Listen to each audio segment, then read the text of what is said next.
If you walk into the Federal Reserve Bank of New York today and descend 80 feet below street level to the bedrock of Manhattan Island, you will see one of the most heavily guarded vaults on Earth. You will see steel doors that weigh 90 tons each, designed to seal hermetically against any intrusion. You will see armed guards who have never seen sunlight during their shifts. And behind those doors, you will see gold bars stacked in cages, over 6,000 tons of the yellow metal that humans have coveted since the dawn of civilization. But here is the strange truth that the guards will not explain. Almost none of that gold belongs to the United States government. It belongs to foreign nations who no longer trust their own vaults. In 1933, the United States government declared war on gold itself, not on a foreign enemy. Not on a domestic threat, on a metal that had served as money for 5,000 years of human history. President Franklin Delano Roosevelt signed Executive Order 6102 on April 5th of that year, making it a federal crime for any American citizen to own gold coins, gold bullion, or gold certificates.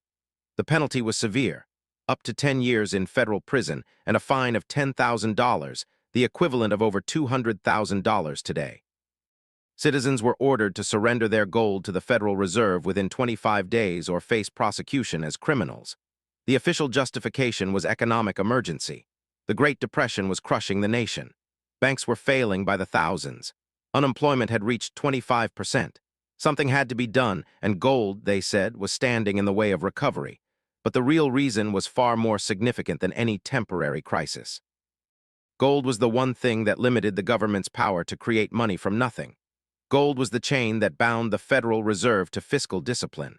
Gold was the ultimate check on political authority, and that chain had to be broken. This is the story of how the United States government confiscated the wealth of its own citizens, criminalized the ownership of honest money, and laid the foundation for a century of monetary manipulation. It is the tale of how gold became the dollar's most dangerous enemy, and how that enemy was defeated not on any battlefield, but in the pages of the Federal Register. To understand why the government declared gold to be public enemy number one, we must first understand what gold represented in the monetary system that existed before 1933. Since the founding of the American Republic, the United States had operated on a gold standard, a system where every paper dollar was backed by and convertible into a fixed weight of gold held in government vaults. The Coinage Act of 1792, signed by George Washington himself, defined the dollar as 371.25 grains of pure silver or 24.75 grains of pure gold. Money was not an abstraction. Money was a physical commodity with intrinsic value that no government could create or destroy at will. This system had profound implications for the relationship between citizens and their government. When money was gold, the government could not simply print more of it to pay for wars, welfare programs, or political favors. If the Treasury wanted to spend more than it collected in taxes, it had to borrow from citizens who had gold to lend, and those citizens demanded interest and eventual repayment. The gold standard was a constitutional constraint more powerful than any written document, because it was enforced not by courts but by the laws of physics. You cannot print gold. You cannot conjure it from thin air. You must dig it from the earth at enormous cost, and that cost imposed discipline on every government that operated under the Golden Rule. The creation of the Federal Reserve System in 1913 was the first major assault on this discipline. The Federal Reserve was granted the power to issue currency that was only partially backed by gold, a system called fractional reserve banking. For every dollar of gold in its vaults, the Fed could create several dollars of paper currency. This was presented as a technical improvement in monetary management, a way to provide elasticity to the currency and prevent financial panics. But it was also a fundamental weakening of the golden chain. The government could now create more money than it had gold to back, and the temptation to abuse that power was irresistible. World War I provided the first great opportunity for monetary expansion. The United States financed its participation in the war not primarily through taxation, which would have been politically unpopular, but through borrowing from the Federal Reserve, which created the money to lend. The national debt exploded from $1 billion in 1916 to $25 billion by 1919. Inflation surged. The purchasing power of the dollar declined. But the system held together because citizens still retained the right to exchange their paper dollars for gold at the fixed rate of $20.67 per ounce. That convertibility was the anchor that prevented the currency from drifting into complete worthlessness. The 1920s brought a speculative frenzy fueled by easy credit from the Federal Reserve. Stock prices soared to levels that had no relationship to underlying business values. Real estate speculation ran rampant. Americans borrowed money to buy stocks, then borrowed more money using those stocks as collateral. The Federal Reserve, rather than restraining this mania with higher interest rates and tighter credit, fed the beast with cheap money that seemed to grow on trees. When the bubble finally burst in October 1929, the crash was heard around the world. The Great Depression that followed was not simply a market correction. It was the collapse of a financial system built on fractional reserves and easy credit. Banks had lent out far more money than they had in deposits. When depositors panicked and demanded their money back, the banks could not pay. Between 1930 and 1933, over 9,000 American banks failed, taking the savings of millions of families with them into oblivion. The crisis called for decisive action. Franklin Roosevelt was inaugurated on March 4, 1933, inheriting an economy in freefall. Within a month, he would take the most radical step in American monetary history.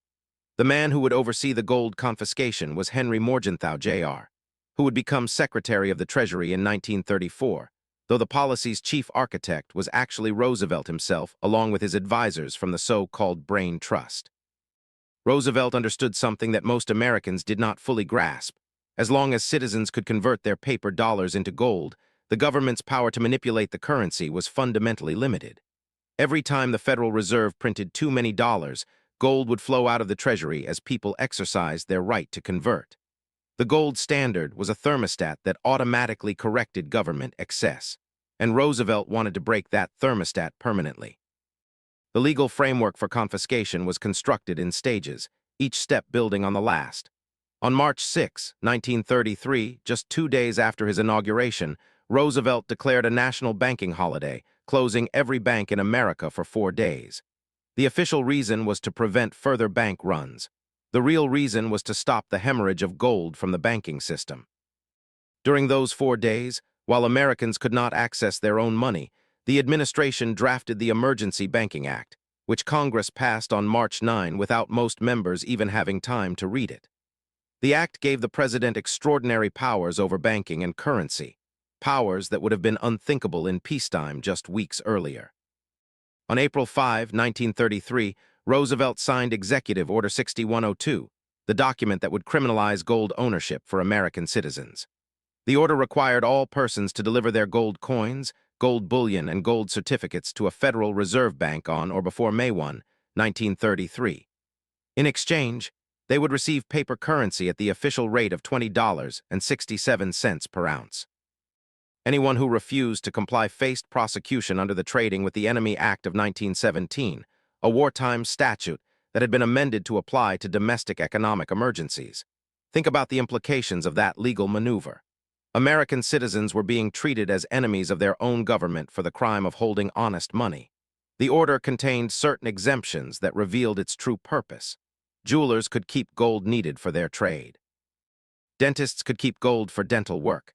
Rare coin collectors could keep coins with numismatic value exceeding their gold content. But ordinary citizens who had saved gold as a store of value, who had followed the traditional wisdom of keeping some wealth in the most reliable form known to humanity, were ordered to surrender their savings or become criminals. The message was clear. You may keep gold for ornament or industry, but you may not keep gold as money. You may not have an alternative to the paper dollars we issue. The confiscation was enforced with varying degrees of vigor across the country. Some citizens complied immediately, fearful of prosecution. Others claimed they had no gold to surrender. Still others converted their coins into jewelry or hid their bullion where the government could not find it. The Treasury Department estimated that Americans held approximately $400 million in gold coins before the order, but only about $190 million was actually surrendered. Half the gold simply disappeared into hiding, a silent act of civil disobedience by citizens who refused to trust their government with their savings. But the confiscation was only the first half of the scheme. The second half came in January 1934 with the Gold Reserve Act, which completed the transformation of the American monetary system. This act transferred all gold held by the Federal Reserve banks to the Treasury Department, creating a consolidated government monopoly on the monetary metal. More significantly, it authorized the president to revalue gold, to change the official price at which the Treasury would buy and sell the metal. Roosevelt used this authority immediately. On January 31, 1934, he raised the official gold price from $20.67 per ounce to $35 per ounce, an increase of almost 70%. Consider what this revaluation meant for those who had obeyed the law. A citizen who had surrendered 100 ounces of gold in May 1933 had received $2,067 in paper currency. 8 months later, that same gold was worth $3,500 at the new official price. The government had effectively stolen 40% of the value from everyone who had complied with the confiscation order. Those who had hidden their gold, who had broken the law, were rewarded with a massive windfall. The honest were punished. The disobedient were enriched. This was the moral universe created by the gold ban. The official justification for the revaluation was that it would stimulate the economy by increasing the money supply. With gold worth more in dollar terms, the Treasury could issue more paper currency against its gold holdings. Prices would rise, the theory went, and rising prices would cure the depression by making debts easier to repay. It was an elegant theory that ignored a fundamental reality. The depression was caused not by insufficient money, but by malinvestment and debt that could not be repaid regardless of how many dollars were printed. The revaluation helped debtors at the expense of creditors, helped those who had borrowed recklessly at the expense of those who had saved prudently. It was a massive transfer of wealth engineered by government decree. Not everyone accepted this transformation quietly. The gold confiscation faced legal challenge from citizens who argued that the government had no constitutional authority to void contracts that specified payment in gold or to confiscate private property without just compensation. The cases reached the Supreme Court in 1935, known collectively as the Gold Clause cases. Chief Justice Charles Evans Hughes, writing for a 5-4 majority, upheld the government's power to regulate the monetary system, including the power to abrogate gold clauses in private contracts. The dissenting justices were scathing. Justice James McReynolds declared from the bench that the Constitution as we have known it is gone, that this is Nero at his worst. But the majority ruled, and the gold confiscation stood. The gold ban of 1933 was not the end of the story. It was the beginning of a 40-year war against the metal that would culminate in the complete abandonment of gold backing for the dollar. The tipping point arrived on August 15, 1971, when President Richard Nixon appeared on national television to announce what he called a temporary suspension of the dollar's convertibility into gold. It was not temporary. It was the final severance of the last golden thread that connected American currency to physical reality. To understand why Nixon was forced to act, we must trace the consequences of the 1933 confiscation through the intervening decades. The Bretton Woods system established in 1944 had created a global monetary order based on the dollar, with other currencies pegged to the dollar, and the dollar alone convertible to gold at $35 per ounce. But this convertibility was limited. Only foreign governments and central banks could exchange their dollars for gold, not private citizens or businesses. The American public remained forbidden from owning monetary gold, while foreigners could accumulate it at the fixed price whenever the United States ran deficits. And run deficits the United States did. The costs of maintaining a global military empire, of fighting wars in Korea and Vietnam, of building the Great Society welfare programs at home, far exceeded what the government collected in taxes. The difference was made up by printing dollars, which flowed out of the United States to pay for imports and foreign military bases. Foreign central banks accumulated these dollars in their reserves. At first, they were content to hold paper, trusting in American promises. But as the dollars piled up and American gold reserves dwindled, that trust began to erode. France, under President Charles de Gaulle, was the first major power to call America's bluff. De Gaulle understood that the United States was exploiting what he called an exorbitant privilege, the ability to pay for real goods with paper currency that cost nothing to produce. In 1965, France began systematically converting its dollar reserves into gold, sending ships across the Atlantic to collect the metal from the vaults of the Federal Reserve Bank of New York. Other nations followed the French lead. Between 1958 and 1971, American gold reserves fell from over 20,000 tons to just under 9,000 tons. The gold was flowing out faster than the government could stop it. By the summer of 1971, the situation had become critical. Britain requested conversion of $3 billion into gold. Other nations were queuing up behind them. At the official price of $35 per ounce, the remaining American gold reserves were worth only about $10 billion, but foreign governments held claims on over $50 billion. There was simply not enough gold to honor the commitments. The Treasury faced a choice: defend the gold price by drastically cutting spending and raising interest rates, which would cause a severe recession, or abandon the gold commitment entirely and let the dollar float. Nixon chose the latter. On that August evening in 1971, he announced to a stunned nation and world that the gold window was closing. The dollar would no longer be redeemable in gold at any price. This was presented as an attack on speculators, as a defense of the American worker against unfair foreign competition. In reality, it was the final admission that the government had printed more dollars than it could ever redeem, that the promises made in 1944 were worthless, that the golden anchor had been cut loose forever. The immediate aftermath was chaos in the currency markets. The dollar plunged against other major currencies. The price of gold, which had been fixed at $35 for 37 years, began a dizzying ascent. By 1974, gold had reached $195 per ounce.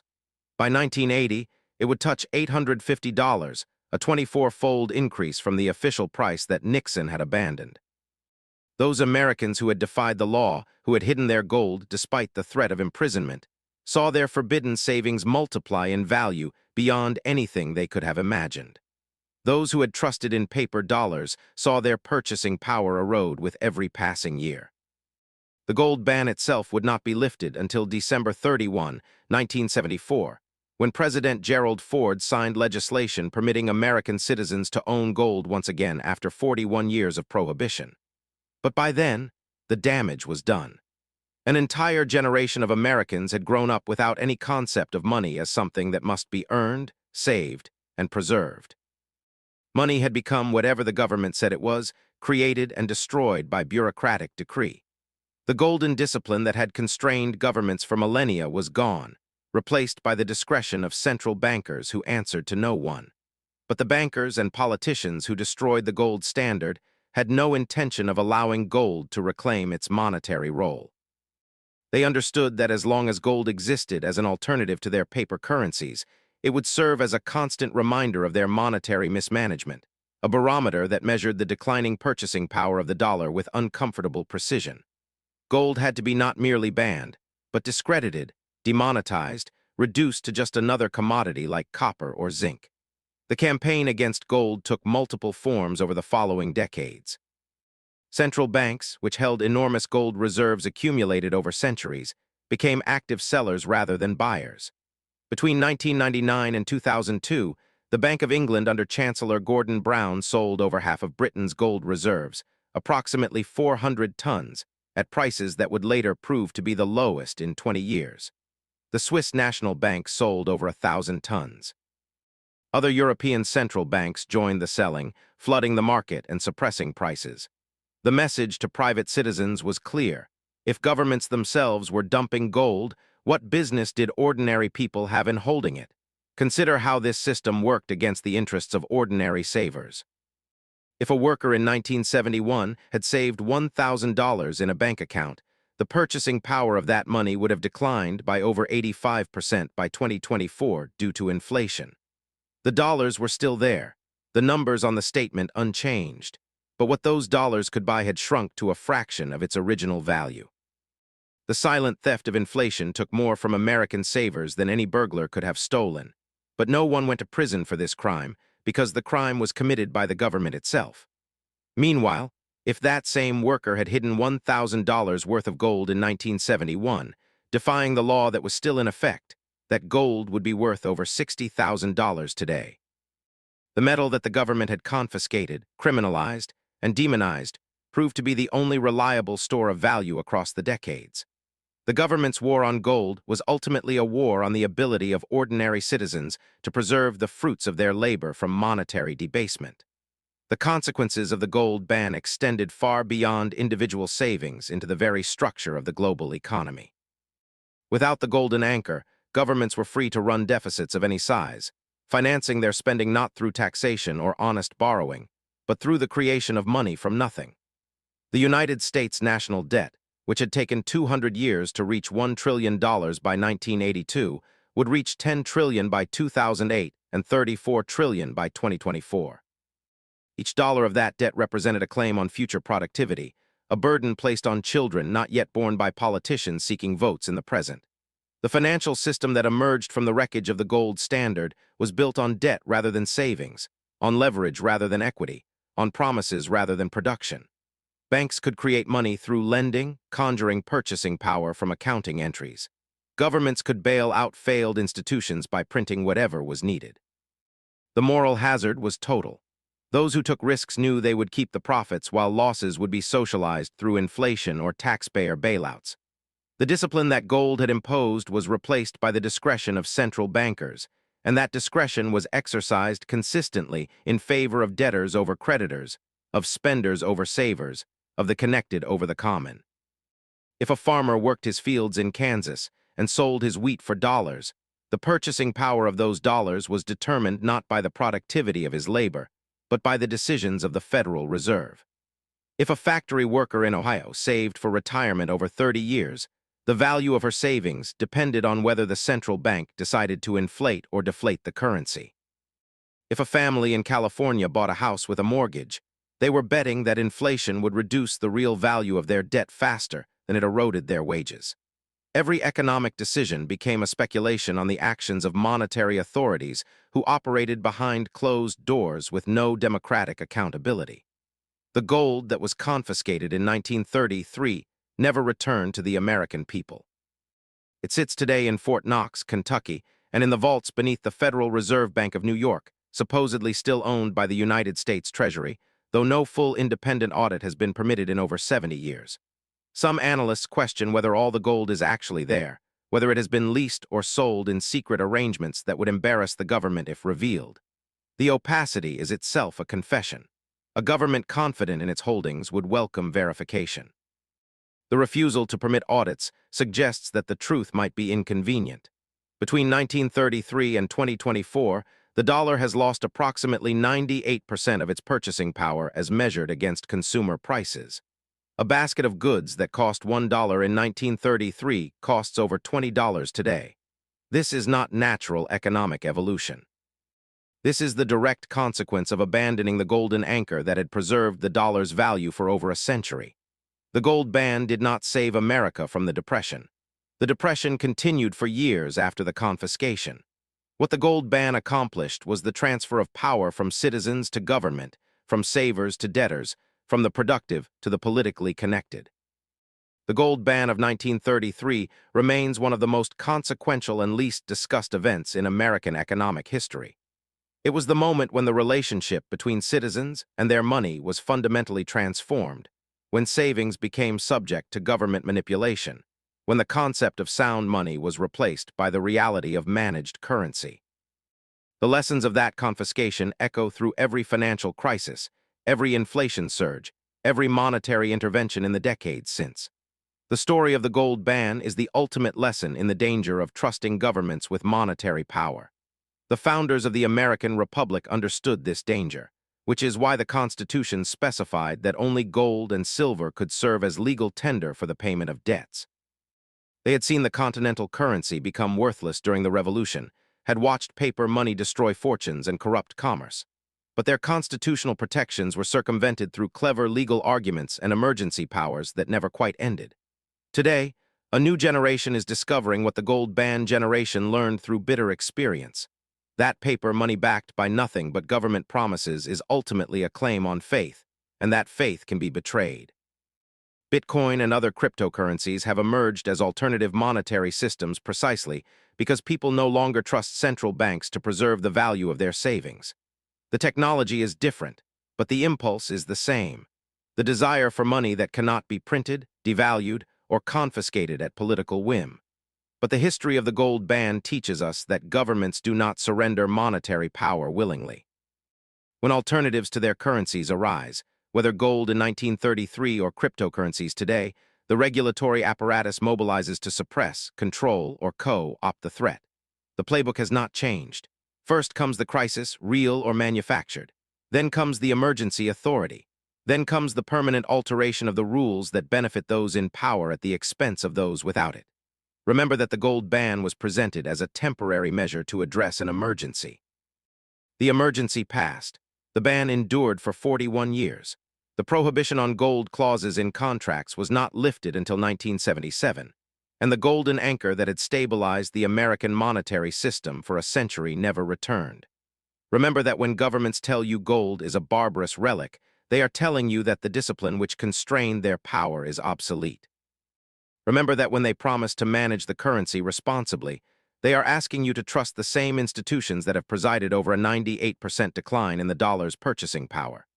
Remember that the war on gold was always a war on your ability to save.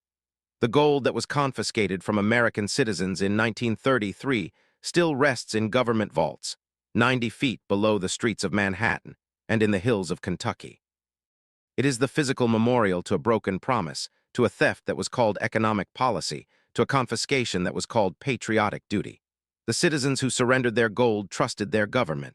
They were rewarded with a 40% haircut when the gold was revalued, and with decades of inflation that devoured whatever paper they received in exchange.